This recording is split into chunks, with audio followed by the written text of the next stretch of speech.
নাহমাদুহু ওয়া নুসাল্লি আলা রাসূলিহিল কারীম আম্মা বা'দ।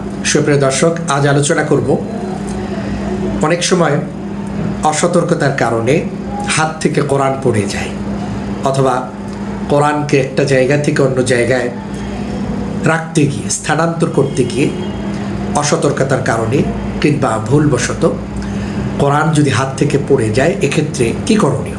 কোনো কোনো সমাজে এ ব্যাপারে একটি মাসআলার খুব প্রচলন রয়েছে। সেটি হচ্ছে, যদি কারো হাত থেকে কোরআন পড়ে যায়, তাহলে এই কোরআনুল কারীমকে পাল্লায় উঠিয়ে ওজন করে তার সমপরিমাণ চিনি, লবণ অথবা কোনো খাদ্যদ্রব্য সদকা করে দেওয়া। এই মাসআলার প্রচলন কোনো কোনো জায়গায় রয়েছে।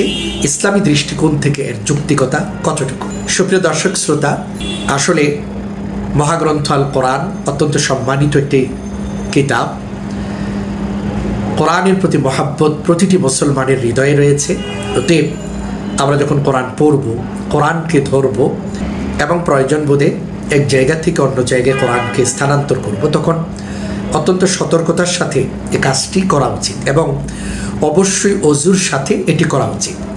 সতর্কতা অবলম্বন করে করা উচিত এই জন্যে, যাতে করে আমার বেখেয়ালে, অসতর্কতার কারণে কিংবা ভুলবশত আমার হাত থেকে মহাগ্রন্থ, অত্যন্ত সম্মানিত এই কিতাবটি যেন পড়ে না যায়।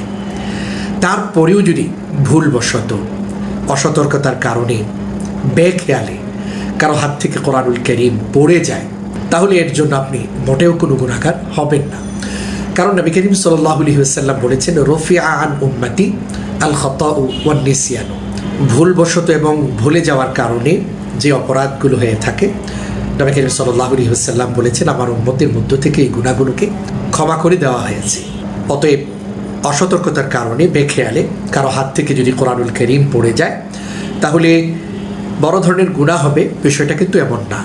তবে ফুকাহে কেরাম ক্ষেত্রে লিখেছেন, অসতর্কতার কারণে যেহেতু হাত থেকে কোরআন পড়ে গিয়েছে, এই জন্য আল্লাহ সুবহানাহু ওয়া তাআলার দরবারে ক্ষমা প্রার্থনা করা উচিত, ইস্তেগফার করা উচিত, ক্ষমা চাওয়া উচিত, আর যথাসাধ্য কিছু সদকা করে দেওয়া উচিত।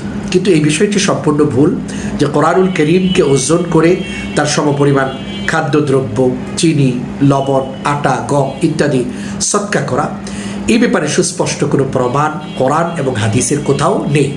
সুতরাং সমাজে প্রচলিত এই মাসআলাটি সম্পূর্ণ একটি ভুল। এমনটি করা থেকে অবশ্যই আমরা বিরত থাকব।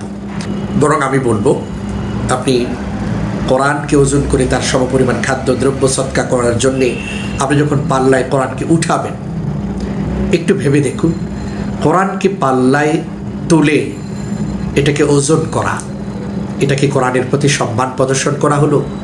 বরং এই ভুল মাসআলা এর উপরে আমল করতে গিয়ে বরং কোরআনের সাথে এক ধরনের বেয়াদবি করা হচ্ছে। আল্লাহ সুবহানাহু ওয়া তাআলা আমাদের সকলকে সঠিক মাসআলা বুঝে আমল করার তৌফিক দান করুন। আমিন।